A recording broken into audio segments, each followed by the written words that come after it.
Here we go. This is from at Florida Mets fan.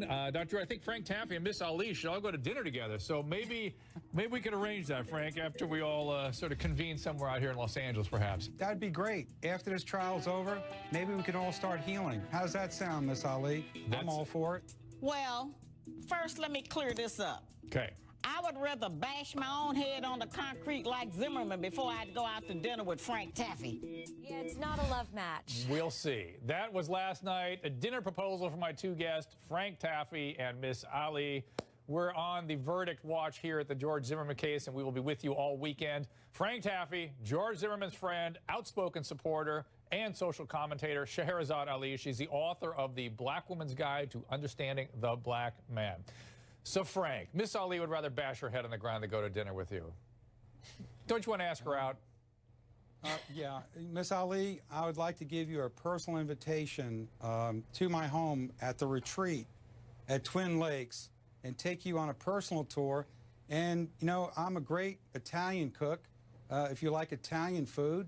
And I'll put you in charge of the drinks and the dessert. How about Arizona tea and Skittles? No, oh, Frank, Come on, Frank. That's like, what are you doing? No, too soon. Frank. Let's go back to the beginning. Right after the shooting, George was taken down to the station, and there were 11 Sanford Police Department members, the chief of police, and the state attorney, all aggregately speaking, probably over 150 years of law enforcement experience.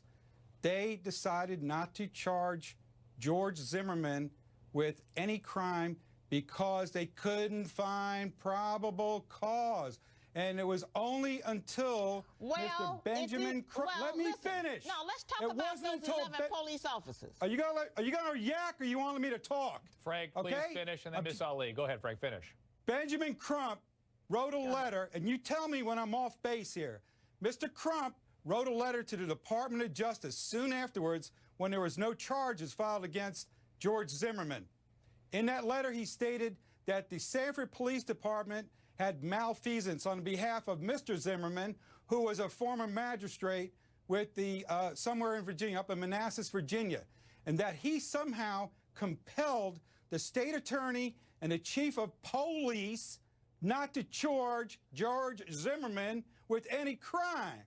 All right. So guess what? They had no probable cause then, and they still don't have probable cause until you guys went out there and wrote the letters. Wait, Frank, you put people off sometimes the way you present things that are right. Hey, Dr. Drew, let me bring up one thing to this panel. Go ahead. To your venerated panel here.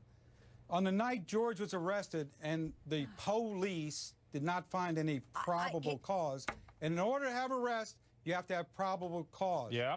What the hell was in it for Chief Bill Lee and Norman Wolfinger, state attorney, not to arrest him? What was in it? What was in it? Why didn't they do it and just say, go hammer this that crap out in Trayvon court? Martin was black. That's what was in it. Oh, please, That's what come was on. in it. You really Trayvon believe was that? black. That's what they was in it. didn't even know George Zimmerman, and Yes, you just sir, said I he know wasn't that. a white guy. You said he's a brown guy or whatever, and you're still making us pay for slavery He's down today. there pretending to be white. You're still carrying the bill for slavery to hang us. on, Mark, Why don't you move on? Mark, go ahead. Listen, I think both of you are a little whatever, but Frank, to mock or mimic the way Ms. Ali says police is really inappropriate, and that upsets me. I'm not mocking her. I heard you. Did he do that? That's the way I say it. That's the way I say it. Miss Ali. Police. Miss Ali, police, do you whatever think you want to call it? Do you think the defense was able to connect with that all-female jury, Miss Ali?